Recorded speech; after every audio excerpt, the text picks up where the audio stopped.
이 새벽을 주님과 2부 돌아왔습니다. 이 시간에는 주예수 사랑교회 김준식 목사님께서 계시록 22장 1절에서 5절까지의 말씀을 본문으로 에덴 동산이란 제목의 하나님의 말씀 전해주시겠습니다.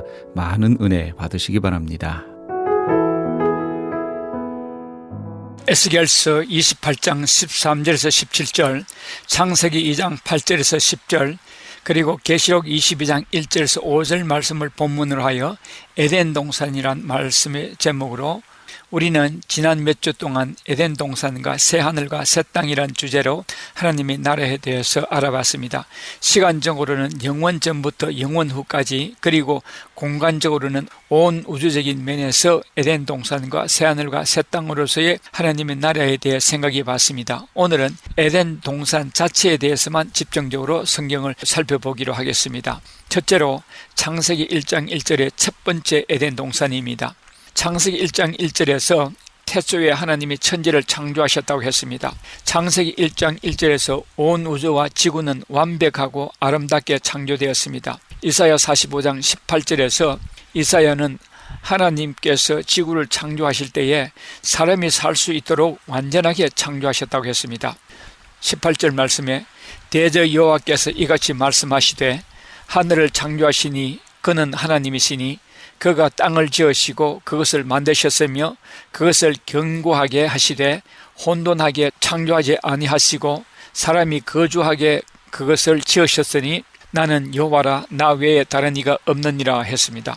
그리고 에스겔서 28장 13절 14절에서 그 지구에 하나님의 동산 에덴도 창설하셨습니다. 사람이 살기 좋은 최적의 아름다운 에덴 동산이었습니다. 보석들과 황금으로 충만했다고 했습니다. 에스겔서 28장 13절 14절, 내가 옛적에 하나님의 동산 에덴에 있어서 각종 보석 곧 홍보석과 황보석과 금강석과 황옥과 호마노와 창옥과 청보석과 남보석과 홍옥과 황금으로 단장하였으며 내가 지음을 받던 날에 너를 위하여 소고와 빗바가 준비되었도다 했습니다. 이 에덴 동산을 루시엘 그룹 천사로 하여금 지키게 했습니다. 에스겔서 28장 14절에 너는 기름 부음을 받고 지키는 그룹이며 내가 너를 세우며 내가 하나님의 성산에 있어서 불타는 돌들 사이에 왕래하였도다 해서, 여기 불타는 돌들은 그룹 천사인 루시엘 아래에서 지키는 업무를 맡은 어떤 영적 존재들입니다. 이 에덴 동산은 아직 사람이 창조되기 전에 에덴 동산입니다. 에덴 동산에 살게 된 주인인 사람이 들어오기 전에 에덴 동산을 가꾸고 지키도록 임무를 맡은 천사가 루시엘이었습니다. 이 에덴 동산은 창세기 1장 1절의 시기에 하나님께서 지구에 창설하신 에덴 동산입니다. 그룹 천사는 천상에서 서랍천사 다음으로 높은 위치의 천사였습니다. 그의 위세와 권세가 어떠했는가를 에스겔서 28장 13절에서 잘 보여주고 있습니다.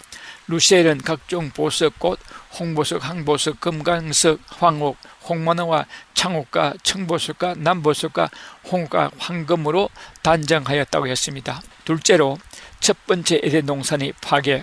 에덴 동산을 지키던 루시엘의 천상 반역이 있었습니다. 처음에는 루시엘이 자신의 업무에 충실했다고 성경은 말하고 있습니다. 그러나 반역이 이루어집니다. 반역의 동기는 17절 말씀에 의하면 그가 아름다움으로 마음이 교만해졌고 영화로운 권세를 가지고 악한 곳으로 지혜를 사용했다 했습니다. 그러므로 하나님께서 루시퍼를 더럽게 보시고 돌보고 지키라던 에덴 동산 하나님의 성산에서 루시퍼를 쫓아냅니다. 에스겔서 28장 15절에 내가 지음을 받던 날로부터 내 모든 길에 완전하더니 마침내 내게서 뿌리가 드러났도다. 내 무역이 많음으로 내 가운데에 강포가 가득하여 내가 범죄하였도다. 너 지키는 그룹아, 그러므로 내가 너를 더럽게 여겨 하나님의 산에서 쫓아냈고 불타는 돌들 사이에서 멸하였도다. 내가 아름다움으로 마음이 교만하였으며 내가 영화로움으로 내 지혜를 더럽혔으며 내가 너를 땅에 던져 왕들 앞에 두어 그들의 구경거리가 되게 하였도다 했습니다. 루시퍼의 반역으로 인해 파괴된 지구의 모습이 창세기 1장 2절입니다. 땅이 혼돈하고 공허하며 흑암이 깊음 위에 있고 하나님의 영은 수면 위에 운행하시니라 했습니다. 이사야 45장 18절에서 하나님께서 천지를 창조하시고 공허하지 않고 사람이 살기 좋은 환경으로 만들었다고 했는데, 창세기 1장 2절은 왜 지구가 공하고 혼돈스럽고 흑암으로 가득 찼습니까? 그것은 에스겔서 28장 15절에서 17절에서 루시퍼의 반역으로 인한 결과인 것입니다. 하나님께서 우주를 창조하시고 지구를 창조하신 것은 그 지구에 사람을 창조하시기 위해서였습니다. 창조하신 사람에게 에덴을 보금자리로 삼으실 계획이었습니다. 사람이 창조되기 전에 루시엘로 하여금 지구와 에덴 동산을 지키게 했습니다. 에스겔서 28장 14절에 너는 기름 부음을 받고 지키는 그룹이며 내가 하늘에 하나님의 성산에 있어서 불타는 돌들 사이에 왕래하였다라는 말씀에서 볼 수 있습니다. 반역한 루시퍼와 그 쫄개들을 하나님께서 당장 불못에 영원히 가두셔야만 했는데, 그러나 가두지 않아야 하신 것은 하나님의 심오한 계획이요 섭리였습니다. 그것은 사탄을 사용해 하나님의 참 자녀를 얻기 위함입니다. 하나님은 파괴된 지구를 다시 재정비하십니다. 셋째로, 에덴 동산의 두 번째 창설. 파괴된 지구와 에덴 동산을 복구하시는 작업이 창세기 1장 3절에서 31절의 과정입니다. 창세기 1장 2절에 지구가 흑암으로 가득 찼기에 먼저 제일 첫 작업이 지구에 빛을 비추는 것입니다. 2절에 지구가 공허했다고 했습니다. 그러므로 공허한 지구에 바다와 육지를 만드시고 그 바다에는 물고기와 수정생물들로 가득 채우시고 땅 위에는 각종 들풀과 채소들과 각종 씨있는 과일나무들을 가득 채웠습니다. 그리고 하늘에는 새들로 채웠으며 땅 위에는 각종 짐승들과 사람으로 채웠습니다. 공허, empty인데 공허했던 지구에 땅 아래와 땅 위와 하늘의 각종 생물들로 가득 채웠습니다. 지구에 사계절을 두시고 각종 징조와 시간과 연한을 세우심으로 혼돈 상태가 정돈 상태로 되었습니다. 그리고 에덴 동산을 다시 창설하신 다음에 드디어 만세 전부터 계획하셨던 사람을 창조하셨습니다. 그리고 그 사람들을 에덴 동산에 살게 하시면서 축복하시고 에덴 동산을 가꾸고 지키며 모든 생물들을 다스리며 지구를 다스리라고 임무를 맡겼습니다. 창세기 1장 28절에 하나님이 그들에게 복을 주시며 하나님이 그들에게 이르시되 생육하고 번성하여 땅에 충만하라. 땅을 정복하라. 바다와 물고기와 하늘의 새와 땅에 움직이는 모든 생물을 다스리라 하시니라 했습니다. 창세기 2장 8절에서 10절, 여호와 하나님이 동방의 에덴에 동산을 창설하시고 그 지으신 사람을 거기 두시니라. 여호와 하나님이 그 땅에서 보기에 아름답고 먹기에 좋은 나무가 나게 하시니 동산 가운데에는 생명나무와 선악을 알게 하는 나무도 있더라. 강이 에덴에서 흘러나와 동산을 적시고 거기서부터 갈라져 내 근원이 되었으니 했습니다. 창세기 2장 15절에 17절, 여호와 하나님이 그 사람을 이끌어 에덴 동산에 두어 그것을 경작하며 지키게 하시고 여호와 하나님이 사람에게 명하여 이르시되 동산 각종 나무의 열매는 내가 임의로 먹되 선악을 알게 하는 나무의 열매는 먹지 말라. 내가 먹는 날에는 반드시 죽으리라 하시니라 했습니다. 넷째로, 에덴 동산에서 쫓겨납니다. 에덴 동산에 도둑이 있었습니까? 지키라고 말씀하셨기에 사탄이 에덴 동산을 호시탐탐 노리고 있었기 때문입니다. 에스겔서 28장에서는 에덴 동산 그 자체를 더럽혔으나 사탄은 이제부터는 그 에덴 동산의 주인이 된 아담과 하와를 타락시켜서 에덴 동산을 파괴하려는 핵심을 꾸미고 있었음을 하나님께서 알고 있었기 때문입니다. 사탄이 에스겔서 28장에서 에덴 동산을 파괴하는 것만이 목적이 아니라는 것입니다. 사탄이 노리는 것은 에덴 동산에 살게 될 사람을 노리고 있었다는 사실입니다. 에스겔서 28장에서는 아직 사람이 살지 않았지만 앞으로 있게 될 사람의 거처를 파괴해서 사람을 그 속에 살지 못하도록 에덴 동산을 파괴했습니다. 하나님은 창세기 2장에서 다시 에덴 동산을 회복하시사 드디어 사람을 창조하시고 에덴의 주인이 되게 하시는 것을 보고 있던 사탄은 사람을 타락시킬 계획을 세우게 됩니다. 사탄이 그런 계획을 세우고 있는 것을 하나님께서 모르실 리 없습니다. 그런 사탄의 꾀를 아시는 하나님께서 사탄을 잡으시기 위해 에덴 동산에 함정을 파놓았습니다. 그것이 선악과입니다. 그리고 아담에게 당부하시기를 에덴 동산의 모든 과실들은 먹어도 좋지만 에덴 동산 중앙에 있는 선악을 알게 하는 나무의 실과는 먹지 말라. 먹는 날에는 정령 죽으리라 하셨습니다. 물론 아담에게 말씀하셨지만 사탄들을 들으라고 하신 말씀입니다. 그것이 자기를 잡으려는 하나님의 뜻인 줄도 모르고 아담을 꼬셔서 타락시킬 좋은 수를 발견했다고 속으로 좋아했을 것입니다. 그리고 뱀을 이용해 사람들로 선악을 알게 하는 나무의 실과를 따먹게 할 계획을 세웁니다. 사탄이 뱀을 택한 이유는 뱀이 하나님께서 창조하신 짐승 중에 가장 영리하고 아름다웠기 때문이라 했습니다. 요즘 사람들이 개를 사랑하고 개를 반여자로 삼는 것과 같이 하와가 뱀을 가까이 했습니다. 사탄은 사람으로 하여금 선악과를 따먹게 하여 하나님 앞에 범죄하게 했습니다. 그 결과로 사람이 죄를 짓게 되었고 이긴 자는 진자의 종이 되리라 하심과 같이 인간이 사탄의 종이 되었습니다. 그리고 지구도 소유권이 아담에게서 사탄에게 넘어갔습니다. 아담과 하와는 죄를 가지고는 에덴 동산에 살 수 없습니다. 죄를 가진 상태에서 생명과일을 먹으면 죄를 가지고 영원히 살게 되는데 그러면 하나님과 영원히 이별이 됩니다. 그러므로 하나님은 아담과 하와를 에덴 동산에서 내쫓으시고 에덴 동산의 생명나무에 이르는 길을 막으시고 그룹들과 하얀검으로 아무도 생명나무에 접근하지 못하도록 지키가셨습니다. 그 후 에덴 동산을 다른 곳으로 옮겼습니다. 이렇게 사탄은 하나님과 사람 사이를 이간질해서 사람을 하나님께로 빼앗았습니다. 그런데 사탄은 자기 꾀에 자기가 속았다는 것을 알 리가 없습니다. 사람이 타락함으로 인해 사람을 구원하시기 위해 하나님께서 사람 가운데 성육신할 비밀을 주고 말았습니다. 창세기 3장 15절에서 여자의 후손은 사탄의 머리를 쩍을 것이라 했습니다. 그리고 요한 1서 3장 8절에서는 그리스도께서 성육신하신 것은 사탄의 일을 멸하기 위해서라 했습니다. 인간이 범죄하지 않았다면 하나님께서 성육신해 오지 않았을 것이요 십자가에 죽지도 않았을 것입니다. 그러나 사람이 사탄으로 인해 죄를 짓게 되므로 하나님이신 예수 그리스도께서 성육신하셔서 십자가에 죽으시고 부활하심으로 사탄의 머리를 깨뜨리셨던 것입니다. 사탄이 심판을 받게 되었습니다. 하나님께서는 창세전부터 인간을 창조하시고 사탄이 타락할 것도 아셨고 사탄이 사람을 타락시킬 것도 아셨고 선악과를 만드실 계획을 세우시고 사탄을 잡으실 계획을 하셨습니다. 이렇게 하신 의도는 사람들 중에 참자녀들을 얻기 위해서입니다. 사탄이 하나님을 반역했는데도 당장 불못에 가두지 않으신 것은 하나님의 참자녀를 고르시기 위해 사탄을 사용하시기 위해서였습니다.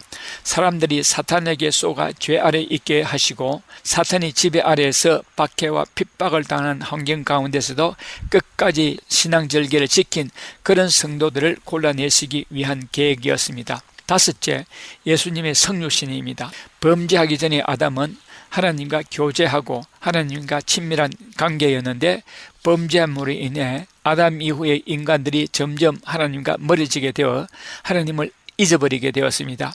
예수님이 이 땅에 오신 것은 마귀의 위를 멸하러 오셨다 했습니다. 또 예수님의 성육신 하신 것은 사람들을 죄에서 구원해서 하나님께로 다시 데려가기 위해서였습니다. 그리스도께서 오셔서 하나님께서 살아계시고 천국이 있고 지옥이 있으며 하나님이 어떤 분이시며 하나님이 계시는 천국에 어떻게 하면 갈 수 있는가를 가르쳐 주시기 위해서 오셨습니다. 그래서 공생의 첫 말씀이 회개하라 천국에 가까웠느니라고 선포하셨습니다. 마태복음 25장 41절에 또 왼편에 있는 자들에게 이르시되 저주를 받은 자들아 나를 떠나 마귀와 그 사자들을 위해서 예비된 영원한 뿔에 들어가라 했습니다. 마태복음 25장 46절에서 그들은 영벌에 의인들은 영생에 들어가리라 하시니라 했습니다. 예수님은 사람이 천국에 들어가는 길은 거듭나야 들어간다고 했습니다. 요한복음 3장 5절에 예수께서 대답하시되 진실로 진실로 내게 이르노니 사람이 물과 성령으로 나지 아니하면 하나님 나라에 들어갈 수 없느니라 했습니다. 그리고 예수님을 말미암지 않고는 하나님 아버지께 올 수 없다고 했습니다. 천국에 갈 수 있는 길은 오직 예수 그리스도를 통해서만 갈 수 있다고 하셨습니다. 요한복음 14장 6절에 예수께서 이르시되 내가 곧 길이요 진리요 생명이니 나로 말미암지 않고는 아버지께로 올 자가 없느니라 했습니다. 그리고 예수님을 믿으면 부활해서 천국에 갈 수 있다고 했습니다.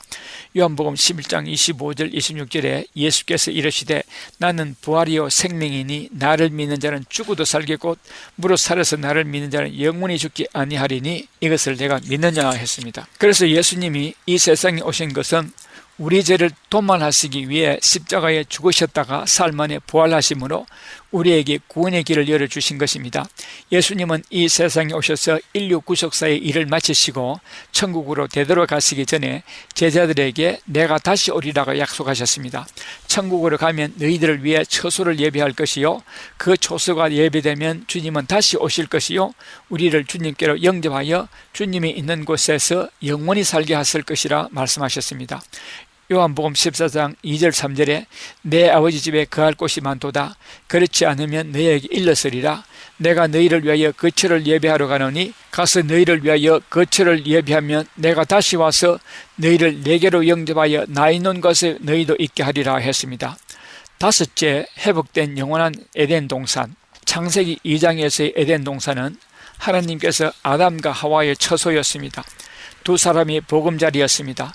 이랬던 그 에덴 동산을 더 좋게 더 웅장하게 단장하신 후에 참 아들들로 삼으신 당신의 아들들에게 영원히 함께 살도록 주신 에덴 동산은 새 예루살렘 성입니다. 이 거룩한 성 새 예루살렘 성이 하나님께로부터 하늘에서 지구로 내려오고 있습니다. 새 예루살렘 성이 하늘로부터라고 했는데 현재 하나님의 보좌가 있는 천국, 우주 가운데 한 행성인 그 천국으로부터 지구로 내려옵니다. 그 천국은 예수님이 지구에 성육신하여 오셨다가 되돌아가신 곳이요 그곳에서 우리가 거할 초소를 예비하시는데 그 초소가 거룩한 성 새 예루살렘입니다. 그것이 지구로 내려오고 있는 이유는 하나님의 참 자녀들과 영원히 함께 계시기 위해서입니다. 창세기 2장의 에덴 동산에서 아담과 하와가 하나님과 함께 지냈듯이 이제부터 하나님과 부활한 성도들이 하나님과 영원히 함께 지낼 것입니다. 지금 하나님의 보좌가 있는 그 천국은 임시로 하나님의 보좌가 있는 곳입니다. 그곳에 있는 성도들은 영혼의 상태로 있습니다. 이 성도들이 몸의 부활이 이루어져야 합니다. 몸의 부활을 이룬 영화의 단계에 이르는 시점은 성도들의 부활인 것입니다. 이때야말로 하나님의 참 자녀의 모습인 것입니다. 빌립보서 3장 21절에 우리 부활한 몸이 예수님의 영원한 몸과 같이 될 것이라 했습니다. 그가 만물을 자기에게 복종케 하실 수 있는 자의 능력으로 우리의 낮은 몸을 자기의 영광의 몸의 형체와 같이 변케 하시리라. 이렇게 예수님의 영광의 몸과 같이 변화된 우리들과 함께 영원히 사시기 위해서 하나님은 그 거처를 지구로 옮기십니다. 하나님으로부터 하늘에서 거룩한 성 새 예루살렘이 내려오고 있습니다.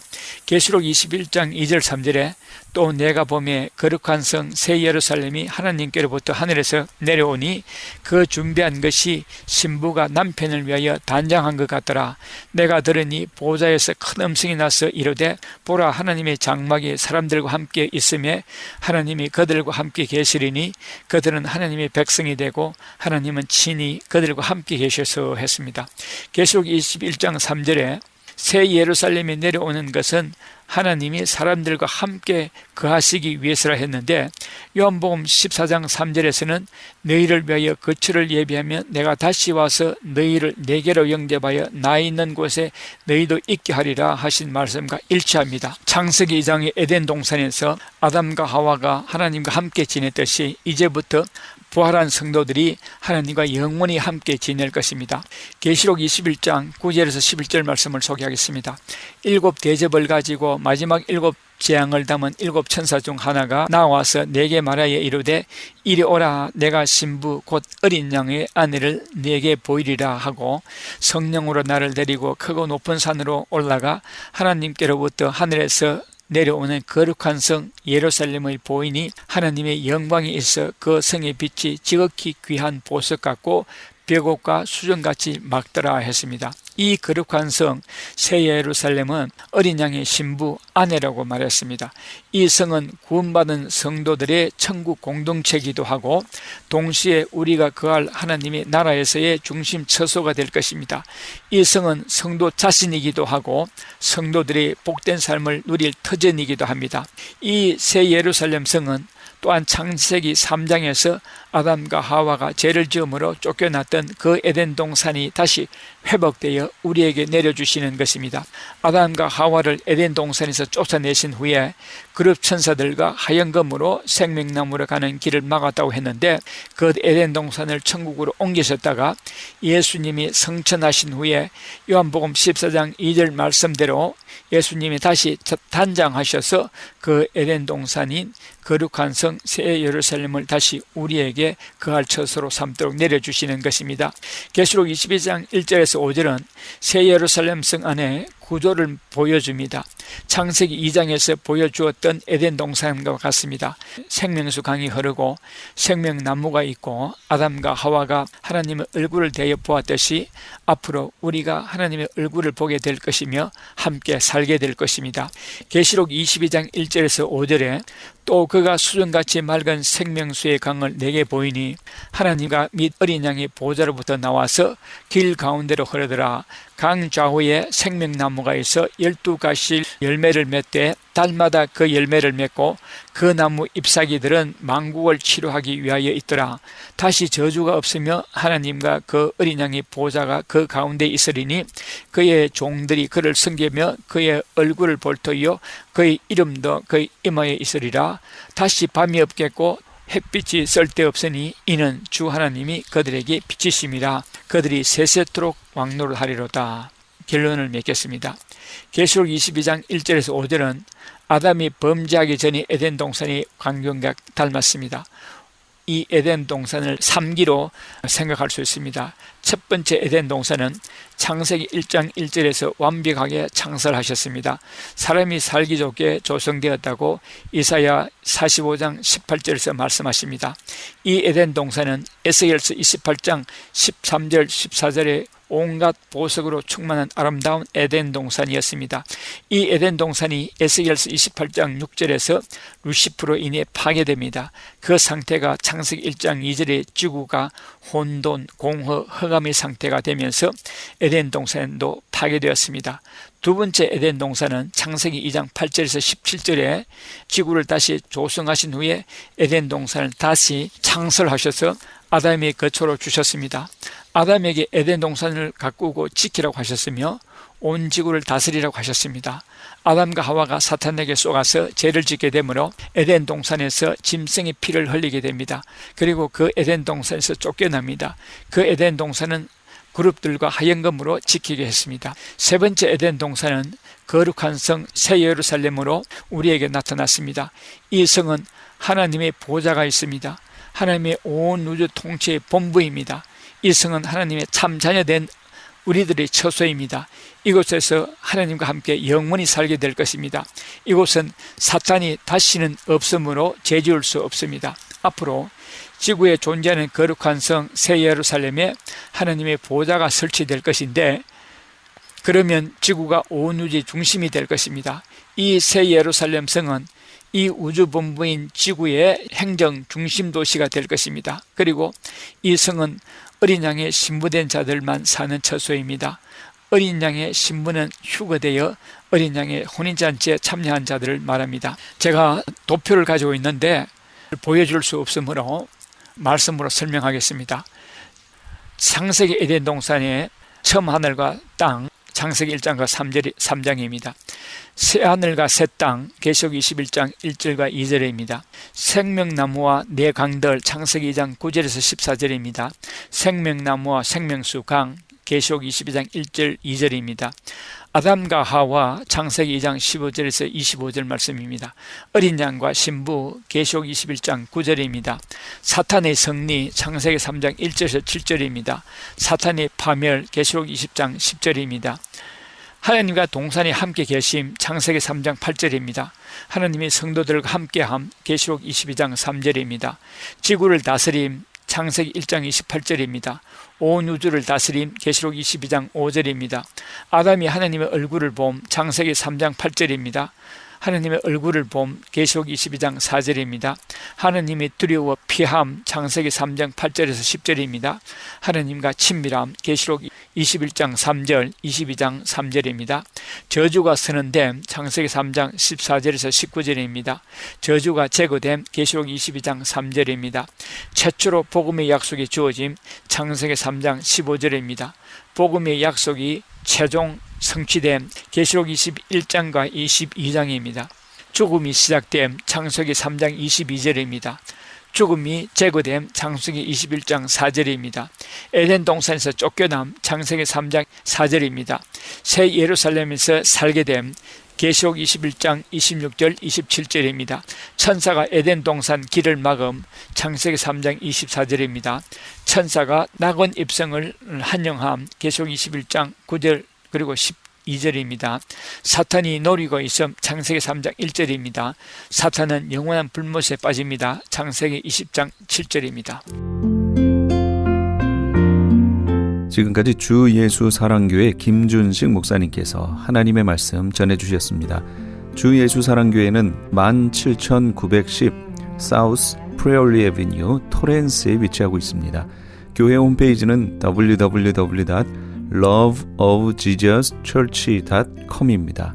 김준식 목사님께서는 21세기의 세계 동향을 계시록의 시각으로 해석하는 요한계시록의 증언이란 제목의 책을 2권 펴내셨습니다. 목사님의 책은 일반 서점이 아닌 목사님께 직접 연락하셔서 구입하실 수 있습니다.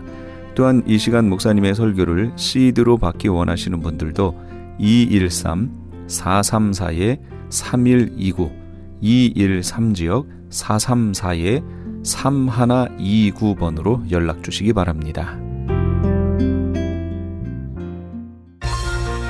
유태인이 만든 특수영양제 M3 들어보셨어요? 곡식의 눈, 과일씨, 껍질, 약초의 뿌리로 만든 특수 영양제 M3. 혈압, 당뇨, 아토피, 천식, 비만 등 무슨 병이든 큰 효과를 주는 신비의 영양제 M3. 서울대학병원 7곳, 고려대학병원 2곳에 입점되어 더욱 믿을 수 있는 M3의 효능. 213-435-9600, 213-435-9600 M3 정직한 마음으로 권해드립니다. 아니 당신 미장원 다녀왔어? 헤어스타일이 확 바뀌었네.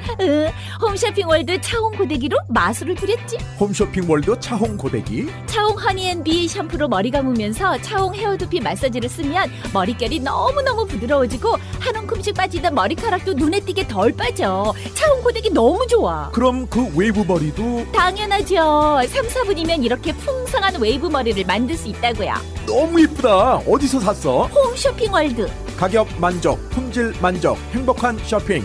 활가와 웨스턴 홈쇼핑 월드. 시민권 신청, 부모님, 배우자, 자녀 영주권 신청, 취업이민, 종교이민, 학생비자, 신분 변경, 추방유예, 결혼, 공증. 인생이 달린 이 모든 일 어디에 맡겨야 할까요? 한인타운 연장자 센터의 모츠 기관인 주눈사랑채 이민법률센터에 맡기세요. 21년 이민법 경력의 박창영 이민국 공인변호인이 성심을 다해 도와드립니다. 올림픽과 윌튼 323-735-7888 323-735-7888. 안녕하세요. 시니어 전문 플래너 폴선입니다. 메디케어 파트 A와 B를 받았거나 메디케어와 메디카를 갖고 계신 분들은 메디케어 어드밴테이지 플래너로 처방약 보험, 보조보험에 가입할 필요 없이 치과, 침술, 안경 등의 혜택을 받을 수 있습니다. 수호천사보험 시니어 전문 보험 라이센스 에이전트 폴선 213-503-6897 213-503-6897. 상담은 주 7일 오전 8시부터 오후 8시까지.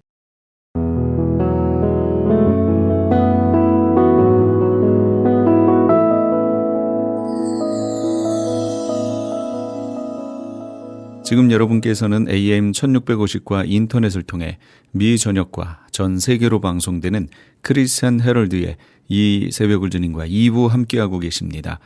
방송시간과 설교 편성표는 크리스찬 헤럴드 신문 주간 편성표나 홈페이지chtv1888.org에서 확인하실 수 있습니다. 계속해서 프레이즈 교회 정대철 목사님께서 로마서 5장 15절에서 17절까지의 말씀을 본문으로 대표와 연합의 원리, 그 두 번째 시간 하나님의 말씀 전해주시겠습니다. 많은 은혜 되시기 바랍니다. 그게 이제 또 오늘 여러분 읽으신 15절에 있는 겁니다. 그 한 사람의 범죄를 인하여 많은 사람이 죽었은즉. 이거는 우리가 지난 시간에 살펴봤던 12절에 나오는 말씀과 같은 의미입니다. 한 사람 때문에 죄가 들어오고 죄로 인해서 사망이 들어왔고 그 사망이 모든 사람에게 적용되었다. 똑같은 얘기예요. 한 사람의 범죄를 인해서 많은 사람이 죽었다. 범죄의 결과는 어떤 결과냐? 그 한 사람 때문에 죄가 들어오고 죄가 들어오면서 사망이 들어오고 그 사망은 모든 사람에게 영향력을 미쳤다라는 거예요. 그러면 반대로 하나님의 은혜, 하나님의 은총은 어떤 결과를 낳았느냐? 거기 또 말씀에 나오는 거예요. 하나님의 은혜와 또한 한 사람 예수 그리스도의 은혜로 말미암은 선물은 15절에 여기서 하나님의 은혜, 예수 그리스도의 은혜 그리고 선물, 마치 다른 것처럼 표현이 됐지만 같은 거예요. 똑같은 거예요. 하나님의 은혜와 예수 그리스도의 은혜와 선물, 이건 다 같은 의미입니다. 같은 의미. 무엇을 말하는 걸까요? 구원의 은총을 이야기하는 것입니다. 성부 하나님이 구원을 계획하시고 그 계획하신 은혜를 예수 그리스도께서 구속의 사역을 통해서 실현하시고, 그런 의미입니다. 그리고 그와 관련된 선물, 그에 따른 선물, 그 선물이 어떻게 됐다고요? 많은 사람에게 넘쳤느니라. 죄에 대한 결과로서의 사망도 많은 사람에게, 모든 사람에게 미쳤듯이 그 은혜, 은총으로 말미암은 선물도 많은 사람에게 미쳤다라는 거예요. 과정은 비슷한 것 같은데, 그렇죠? 결과는 완전히 다른 얘기입니다. 완전히 다른 얘기예요. 그래서 이 은사와 범죄는 같지 않다라고 얘기하는 거예요. 아담은 예수 그리스도의 모형입니다. 다른 말로 예표입니다. 그런데 같은 길을 걸어간 같은 의미로서의 예표나 모형이 아니라 과정은 비슷한 것 같은데 전혀 다른 결과를 냈다라는 의미에서 그 과정이 한 사람으로서 인류의 대표와 연합된 관계로서의 그 과정은 똑같은데 전혀 다른 결과를 냈다라는 점에서 모형이다라는 거예요. 그렇게 표현을 하는 겁니다. 다시 말하면은, 자, 여러분, 선물, 아까 얘기했죠? 선물은 많은 사람들에게 어떻게 했다고요? 넘쳤다고요. 넘치다라는 것은 이게 원어적인 의미가 그런 겁니다. 강둑 있죠? 강둑이 어떻게 되는 거예요? 물을 막는 거 아닙니까?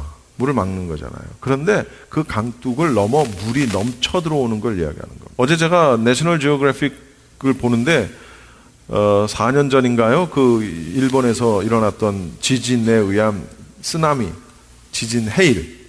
와, 그걸 다큐멘터리로 보여주는데 뉴스에서 보던 거하고는 또 다르더라고요. 얼마나 무서운지. 그 현장에 있었다면은 정말 여자들은 너나 할 것 없이 비명을 지르면서 도망을 가는데 이게 걸음이 빨리 안 걸어져. 그런데요, 어떤 사람은 그걸 구경하고 있어. 설마 그게 그 정도까지 피해를 입히리라고는 생각을 못하고 카메라 들고 앉아서 사진 찍고 동영상 촬영하고 있어. 막 피하라고 막 소리 지르는데. 근데 뚝이 있어요. 그게 그 마을 이름을 잊어버렸는데 그 뚝이 굉장히 아주 그 마을의 자랑이랍니다. 굉장히 많은 돈을 들여서 그런 것까지 예비해가지고 대비를 해서 뚝을 만든 거예요. 바다가 넘어오지 못하도록, 마을에 넘어오지 못하도록 이 뚝을 갖다가 굉장히 아주 잘 쌓아놨어요. 높게. 그런데 이 쓰나미가 그 강뚝, 그 바닷물이 넘어오지 못하게 막아놓은 뚝을 훨씬 넘어서 바닷물이 밀려 들어오는 거예요. 그러니까 차 떠내려가고 배가 떠내려오는 건 둘째치고 막 집이 떠내려가고 너무너무 무섭더라고요. 근데 여기서 말하는 이 하나님의 은총으로서의 선물이 많은 사람에게 넘쳤느니라 할 때 그 넘치다의 의미가 그 의미라는 거예요. 그 의미. 그 선물이 그렇게 강둑을 넘어 밀려드는 물처럼, 쓰나미처럼 많은 사람들에게 미친다는 거예요. 무엇이? 하나님의 은총이 그렇다는 거예요. 그러니까 하나님의 은총은 아담이 저지른 죄의 결과보다 훨씬 능가한다라는 것을 알 수 있죠.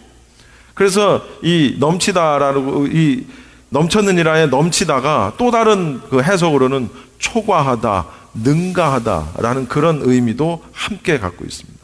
이렇게 넘치도록 구원의 은총이 많은 사람들에게 미쳤는데 왜 어떤 사람은 구원을 받고 왜 어떤 사람은 구원을 받지 못할까요? 희한하죠? 간단한 겁니다.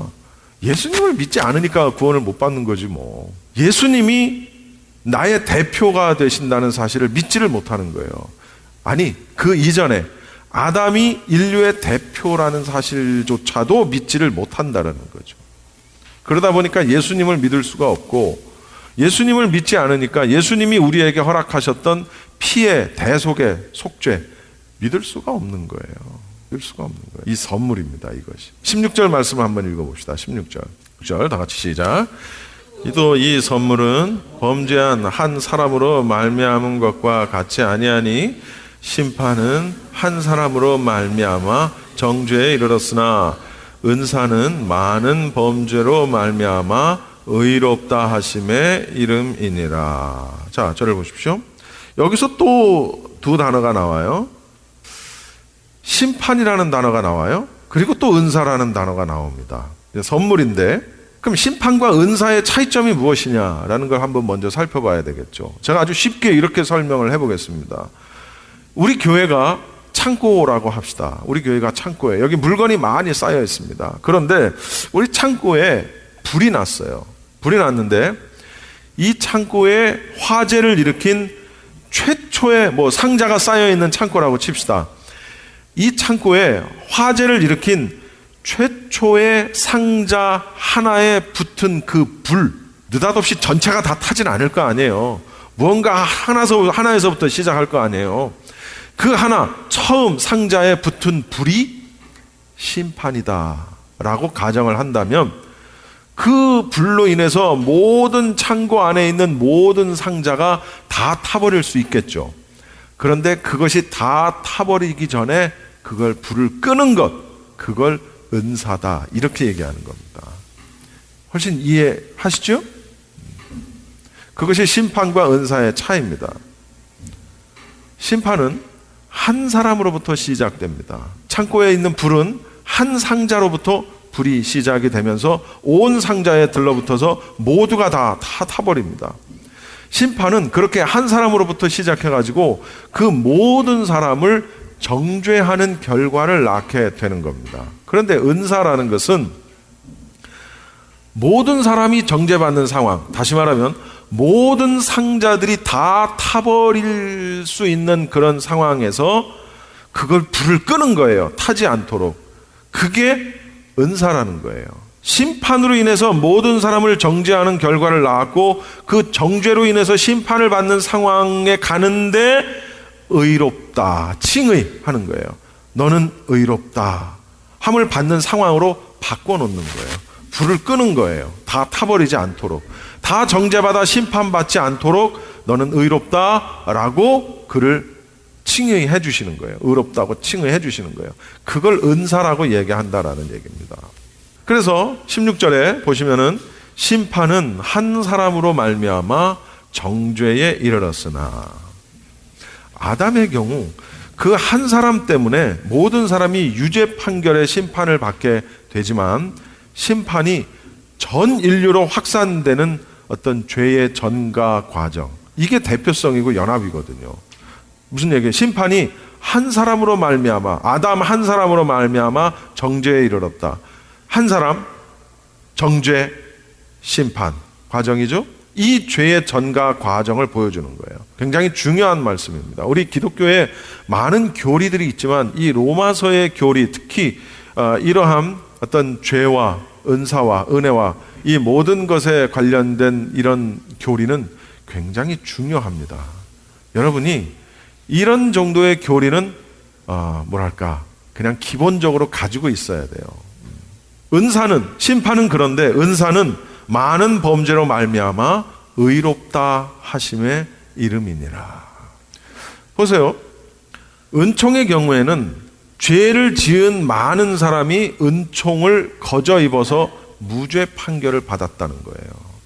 상자가 다 타버릴 지경인데 그걸 껐다는 얘기예요. 그래서 다 타버림의 어떤 그런 결과를 입지 않았다는 거예요. 그걸 우리는 무죄 판결이다 이렇게 얘기하는 겁니다. 여기서 이 말씀에서 보는 것처럼 사실은요, 하나님께서 모든 사람을 심판하신다면, 하나님의 공의로 모든 인간을 심판하신다면, 저를 포함해서 여기 어느 누구도, 이 인류의 인간들은 모두 정죄를 당하게 되어 있고요, 그 결과로 영원한 사망에 이를 수밖에 없어요. 그것이 우리의 현실입니다. 그런데 하나님께서는 어떻게 하셨어요?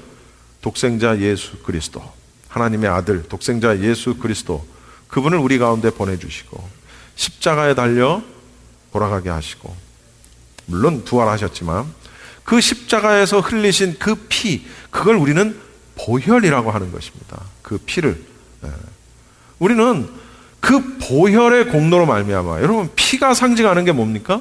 피는 생명을 상징합니다.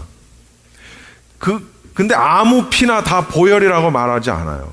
보혈이라는 단어를 쓸 수 있는 피는 오직 예수 그리스도의 흘리신 피 외에는 그 어떤 것도, 다른 종교에는 아예 그런 보혈이란 단어조차도 없겠으나, 어느 누가 희생적인 사람을 위해서, 많은 사람을 위해서 자기 몸을 희생해서 많은 사람을 살렸다고 해서 그 사람의 피 흘림을 보혈이라고 말하지 않는다는 거예요. 희생이라고는 얘기할 수 있지만 보혈이라고 얘기하지 않고 구속과 대속이라고 말하지 않는다는 거예요. 오직 예수 그리스도의 피의 공로, 그걸 보시고 죄를 용서하시고 의롭다 칭해 주셨고, 그로 말미암은 결과로 우리가 영생에 이른다라는 사실입니다. 할렐루야. 무슨 얘기인지 이해하십니까? 그래서 하나님의 은사는, 하나님의 은총과 은혜는 심판을 능가한다는 거예요. 할렐루야. 그것이 능가하지 못하면 우리는 다 심판받을 수밖에 없어요. 그것이 삐까삐까하다면 우리는 다 심판받을 수밖에 없어요. 그런데 하나님의 은사가 하나님의 심판을 능가하신다는 거예요. 마지막 절 17절 한 말씀 읽어봅시다. 시작. 한 사람의 범죄로 말미암아 한 사람을 통하여 왕 노릇하였은즉 더욱 은혜와 의의 선물을 넘치게 받는 자들은 한 분 예수 그리스도를 통하여 생명 안에서 왕 노릇하리로다. 자, 여러분 저를 보십시오. 이 말씀은 그야말로 그냥 지난 시간 그리고 오늘도 보는 대표와 연합의 원리가 한마디로 잘 정리되어 있는 그런 말씀입니다. 한 사람 아담의 범죄로 인해서 사망이 모든 사람에게 무슨 노릇을 해요? 왕 노릇을 해요. 그런데 한 사람 예수님의 은혜가로 말미암아 생명이 왕 노릇한다라는 겁니다. 이게 대표와 연합의 원리예요. 사망이 마치 폭군처럼, 아주 못된 폭군처럼 모든 사람 위에 군림을 하면서 사람이 어떻게 한거할 수가 없어요. 저항할 수가 없어요. 어떻게 하지 못한 채 그냥 죄의 종노릇을 하고 있는 죄인의 상태예요. 지금 그런 상태. 거부할 수도 없고 어떻게 할 수가 없어요. 그리고 이것에 이어서 대조해가지고 예수 그리스도를 믿는 자들은 어떻게 해요? 예수 그리스도 그분 때문에 영생을 누려요. 그리고 그분과 함께 왕노릇해요. 구원의 은총이죠. 완전히 정반대 개념입니다. 완전히 다른 겁니다. 우리는 죄된 육체 가운데 있지만은 예수 그리스도의 어떤 그런 구속의 은혜로 인해서 영적으로 전혀 반대되는 상황에 이르게 됐다라는 거죠. 할렐루야. 이것이 은혜예요, 은혜. 두 번째 아담이신 예수 그리스도 안에는 아담의 죄로 인해서 인류를 지배해온 사망의 권세가 여지없이 무너져 버린다는 사실입니다. 그리스도의 영광에 참여하게 된다라는 얘기죠. 이것이 은혜입니다. 여러분, 신앙생활은 이것 때문에 하는 겁니다. 최종적인 신앙생활의 골은 이거예요. 이상하다. 예수 믿으면 안 죽나? 다 죽던데. 예, 죽죠. 그러나 안 죽어요. 왜요? 우리는 다시 부활합니다. 우리가 80, 90, 100살까지 살다가 물론 죽죠. 그러나 그리스도 안에서 죽는 자들은 심판의 때에 육체로 다시 물론 그 부활한다는 얘기는 믿는 자들만 부활하는 건 아니에요. 여러분 알아두십시오. 하나님의 마지막 백보좌 심판 때, 우리 계시록을 공부해서 잘 알죠. 예수님의 재림과 함께 천년왕국이 시작되고 그 천년왕국의 끝에는 하나님의 백보좌 심판이 있게 돼요. 그 백보좌 심판 때에 모든 사람, 다시 말하면 낙원에 있던 사람이든 음부에 있던 사람이든, 다시 말하면 예수님을 믿고 죽은 자든 불신 속에서 죽은 자든 상관없이 그 백보좌 심판 때는 우리가 모두 육신을 입고 부활한다는 사실입니다.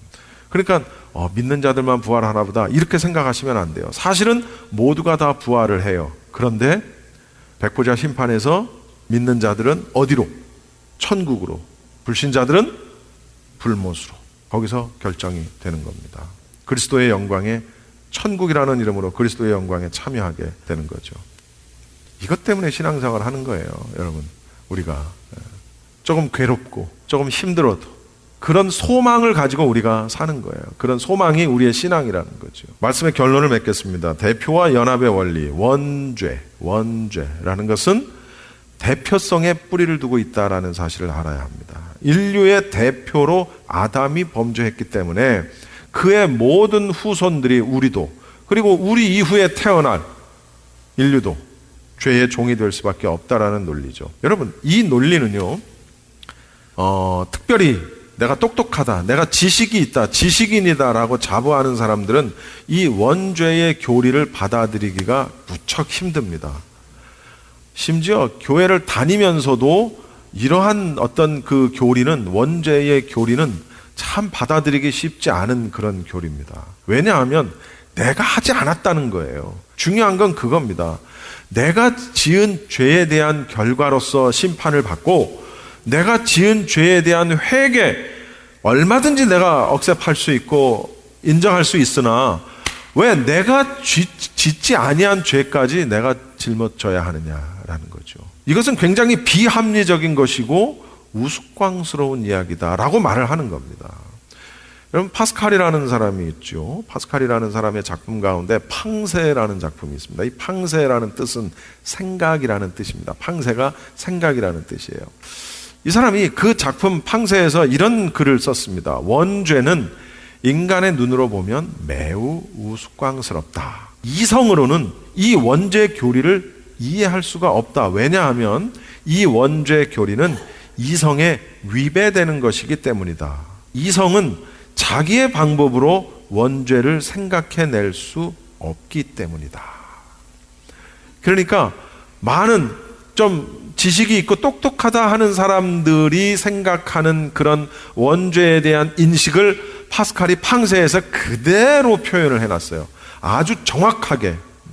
우스꽝스럽죠. 너무 웃기잖아요. 어이가 없잖아요. 그렇죠? 우스꽝스럽죠. 맞죠? 그리고 보통의 아주 날카로운 합리적인 이성적인 사고를 하는 사람들은 이 원죄 교리를 이해할 수가 없는 거예요. 내가 하지 않은 짓을 내가 죄라라고 고백하는 것은 내 이성으로 따져볼 때 그것은 전혀 맞지 않는 논리잖아요. 내가 하지 않았는데. 그런데 파스칼은 이렇게 얘기하는 거죠. 그렇게 생각하는 우리의 이성은 내 방법으로는 이 원죄에 대해서 생각해낼 수가 없다라는 사실입니다. 생각해낼 수가 없다라는 거예요. 맞죠? 이 대표성의 원리를 인정하지 않으면요, 원죄를 인정할 수가 없어요. 이 대표성을 인정하지 않으면요, 예수 그리스도의 십자가의 대속도 인정할 수가 없어요.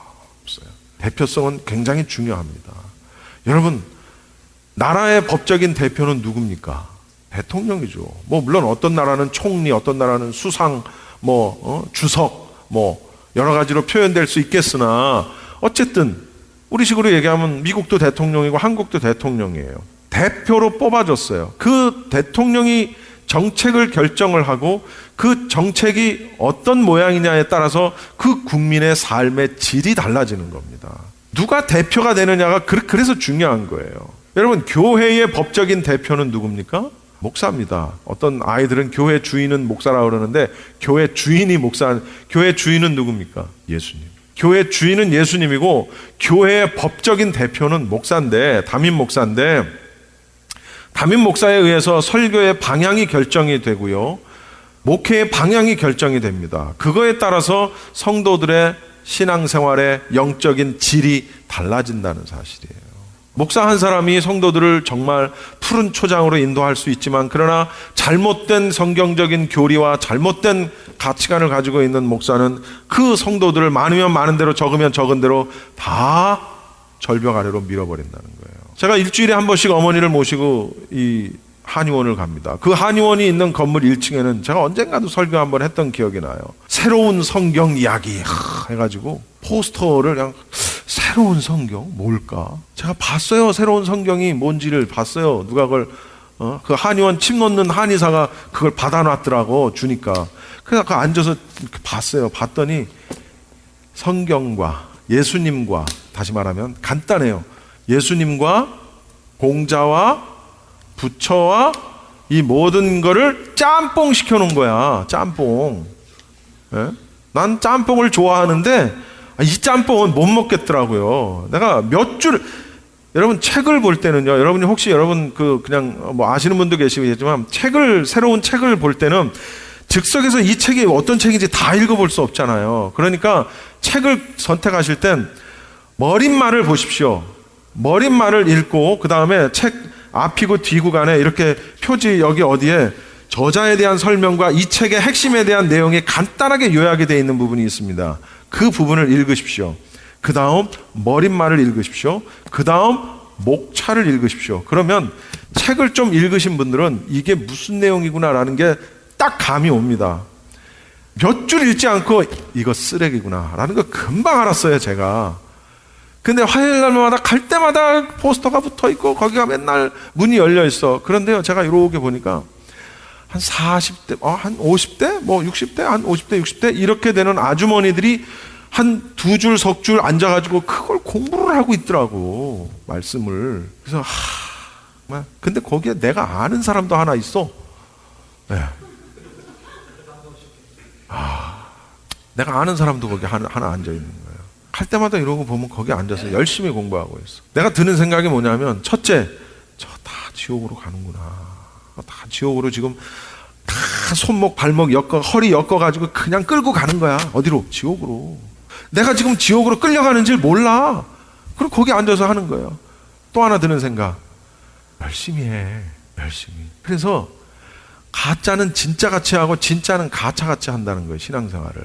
그런 가짜들은요, 여러분 여기서 3, 4, 5 짝지어가지고 길거리 어슬렁 천천히 이런 걸음으로 다니는 멕시칸들, 히스패닉 사람들 봅니까? 그거 다 여호와 증인 아니면 몰몬교입니다. 3, 4, 5 짝지어가지고 걸음도 빨리 안 걸어. 천천히. 요걸음으로 걸어, 요걸음. 그러면서 어느 집이고? 띵동. 우리 집에도 여러 번 왔어요. 그러면서 자기들 교리를 전파하고, 특히 교회 다녀요. 그러면 그 사람들에게 있어서는 그건 타겟인 거야. 교회 다니는 사람들은 더 타겟인 거야. 얼마나 열심히 하는지 몰라요. 성경 공부, 그 성경도 아닌 새로운 성경, 하나님이 한글로 성경을 주셨다. 한글로 주셨대. 헬라어로 주신 게 아니고 한글로 주셨대. 그래가지고 그걸 근데 열심히 공부해. 근데 믿는 성도들은 열심히 성경 공부 안 해. 난 답답할 노릇이지. 가짜들은 진짜처럼 열심히 하는데 진짜들은 가짜처럼 해. 난 이게 정말 답답한 일인 거예요. 말하다가 컴퓨터가 꺼졌네. 여러분, 가정의 법적인 또는 육적인 대표가 누굽니까? 가장이죠. 그것은 아버지일 수도 있고, 아버지가 없는 가정은 어머니일 수도 있고, 가장이죠. 그 가장에 의해서 그 가정의 화목이 결정이 되고요, 그 자녀의 인생이 달라진다는 사실입니다. 누가 가장이냐? 그 가장이 어떤 생각을 하고 있느냐? 그 대표의 원리는 대단히 중요합니다. 여러분이 여기 앉아 있는 한 나를 대표로 여기고 싶지 않아도 여기 앉아 있기 때문에, 연합된 공동체이기 때문에 그냥 인정할 수밖에 없는 거예요. 여길 떠나는 순간 나와의 관계는 끝나는 거죠. 물론 하나님을 떠나는 순간, 예수 그리스도를 떠나는 순간 그와의 연합된 관계는 끊어지는 겁니다. 그러면 어떻게 되는 거예요? 아담과 연합된 관계가 되는 거예요. 그럼 어디예요? 죄는 사망을 낳느냐. 예수 그리스도와 연합된 인간은 결과는 어떻게 돼요? 그분의 예수 그리스도의 피의 공로로 말미암아 영생의 결과를 우리가 얻게 된다는 사실이죠. 인류의 대표인 아담이 원죄를 낳았고 영적인 인류의 대표이신 예수 그리스도의 대속이 구원을 낳았다라는 사실을 우리가 알아야 합니다. 이 대표성의 원리를 인정하지 않으면 우리의 영혼은 미래가 없다는 사실입니다. 에스겔서 18장 4절 한 절 말씀만 읽고 말씀을 마치겠습니다. 큰 소리로 앞에 보시고 읽어주십시오. 시작. 모든 영혼이 다 내게 속한지라 아버지의 영혼이 내게 속함같이 그의 아들의 영혼도 내게 속하였나니 범죄하는 그 영혼은 죽으리라. 기도하겠습니다. 지금까지 LA 한인타운에 있는 프레이즈 교회의 정대철 목사님께서 하나님의 말씀 전해주셨습니다. 프레이즈 교회에서는 현재 요한계시록 2차 강해가 10월 말까지 진행 중에 있습니다. 시간은 매주 주일 오후 2시나 매주 금요일 오후 7시입니다. 요한계시록 강해를 듣기 원하시는 성도님들은 2668 웨스트 피커 블루버드 피커와 켄모어가 만나는 곳에 있는 프레이즈 교회로 오시거나 전화 213-700-9833 213지역 700-9833번으로 문의하시기 바랍니다.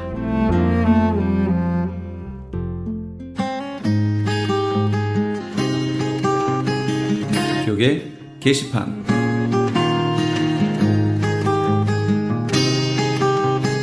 미 동부 버지니아에 있는 서울 장로교회에서 담임 목사를 청빙합니다. 학력은 MDiv 이상이고 목사 안수를 받은 후 5년 이상의 목회 경력과 KPCA 해외 한인 장로교 교단 가입에 결격 사유가 없으시고 영어가 가능하셔야 합니다. 그 외의 제출 서류와 방법 및 문의사항은 크리스천 헤럴드 홈페이지 chtv1888.org를 참조하시기 바랍니다. 제출 마감은 9월 30일까지입니다. 여술은 기독학교에서 9학년에서 12학년까지 고등학생을 모집합니다.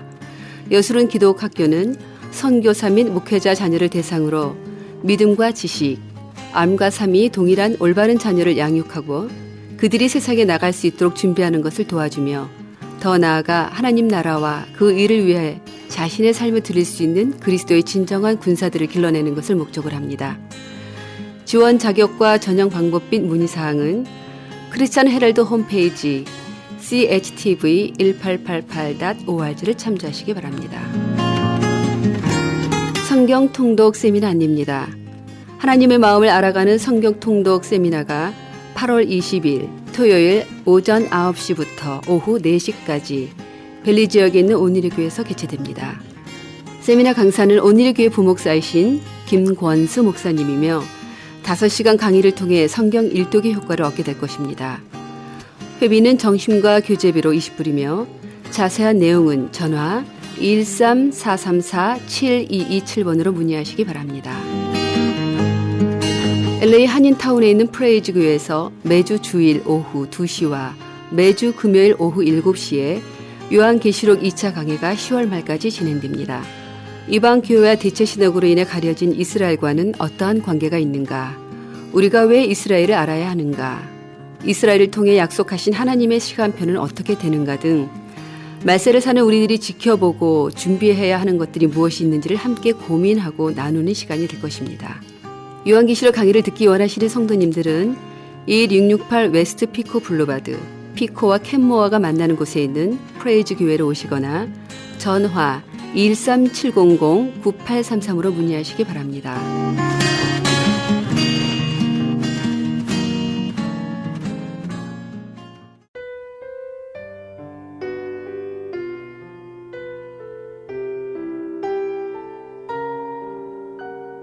변찮는 주님의 사랑과 함께 하시면서 이 새벽을 주님과 2부 여기서 마칩니다. 잠시 15 후에 3부에서 돌아오겠습니다. 변찮는 주님의 사랑과 거룩한 보혈의 공로를 우리 다 찬양을 합시다. 주님을 만나볼 때까지 예수는 우리를 깨끗게 하시는 주시니